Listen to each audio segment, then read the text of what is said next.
Welcome to RSSDI TV 2020. I am Dr. Shahu Ingole and you are watching me on RSSDI TV brought to you by Vocard.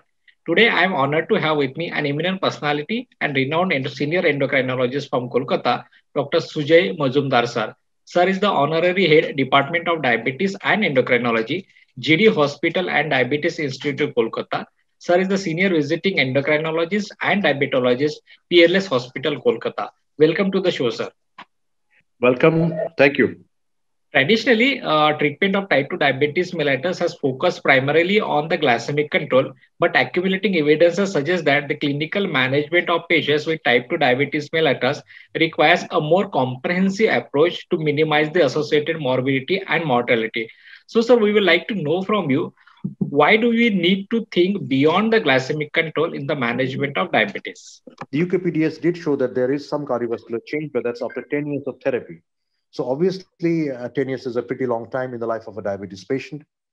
Nowadays, there's newer classes of molecules which have come up, like the SGLT2 inhibitors, the GLP-1 receptor analogs, and this class of molecules have shown that despite not producing a significant glycemic change, they bring about a significant difference in the overall diabetes management, like they reduce the incidence of hypoglycemia, they reduce the body weight, and at the same time, they bring about a substantial cardiovascular outcome benefits.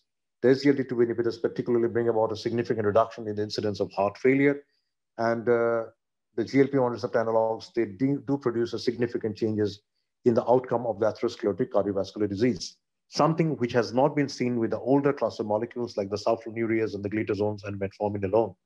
So nowadays, the concept is shifting from a glucocentric approach to a more cardiocentric approach. And that's the more reason why we have to think more beyond the glycemic control. Okay, sir. So, how do you foresee the evolution of diabetes management in the forthcoming days, sir? To note that these molecules per se, they do not produce a huge amount of a glycemic benefit.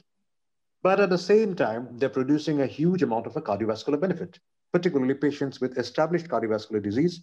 Molecules like empagliflozin or liraglutide or even semaglutide, they have been shown to have a significant outcome benefit, and they have been shown to prolong the life of the individual, minimize the cardiovascular risks.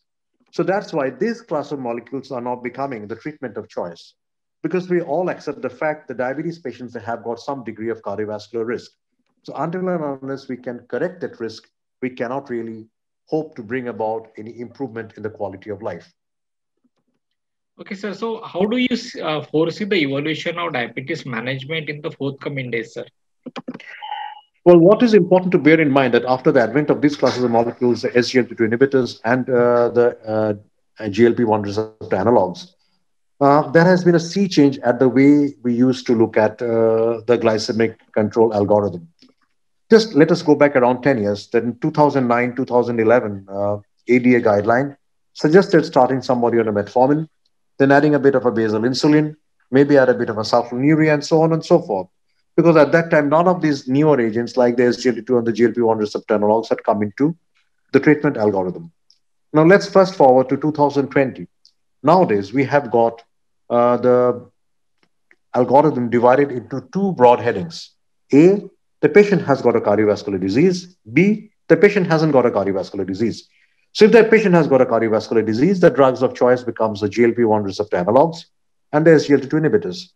What is interesting to bear in mind that the recent guideline of the European Society of Cardiology has even gone one step further. So far, as per the advice of all the august diabetes bodies, the concern has been basically that you start everybody on metformin. Now, this ESC guideline of 2019 is suggesting it's going even one step further. It is saying that if you have got an established cardiovascular disease, you do not need to give metformin at all. You just start the patient on an SGLT2 inhibitor or a GLP-1 receptor analog. So that is where the treatment algorithm has changed. And if the patient has got an established heart failure or an increased risk of chronic kidney disease, this group of patients, the benefit with an SGLT2 inhibitors, because there have been some dedicated heart failure and chronic kidney disease outcome trials with these classes of molecules, SGLT2 inhibitors. And all of these studies have shown that this class of molecule really does work out very well in such a situation. And they really do reduce the progression of the kidney disease, they reduce the heart failure, and they reduce the hospitalization of heart failure, and they reduce the composite of cardiovascular death and hospitalization due to heart failure. So this is something which has been seen across the board for all SGLT2 inhibitors. So, sir, what is your key clinical message to the practicing diabetologists who are watching this show and seeing the diabetes patient with various cardiovascular risk factors or with established cardiovascular disease? Well, my simple take home message for all the delegates and for all the audience who would be watching my presentation is that the time has now come to think beyond just the glycemic control. Most of the primary care physicians, they do not think anything more than a primary control of the glucose, and they leave it like that. They have to understand and appreciate that just a glycemic control is not going to prolong the life of their patients. If they really want to make any significant difference in the overall outcome of life of these patients, they have to switch on to these newer classes of molecules, obviously keeping in mind all the restrictions and contraindications, but use them wherever they can use it. One of the biggest deterrents to the use of such molecules is the cost.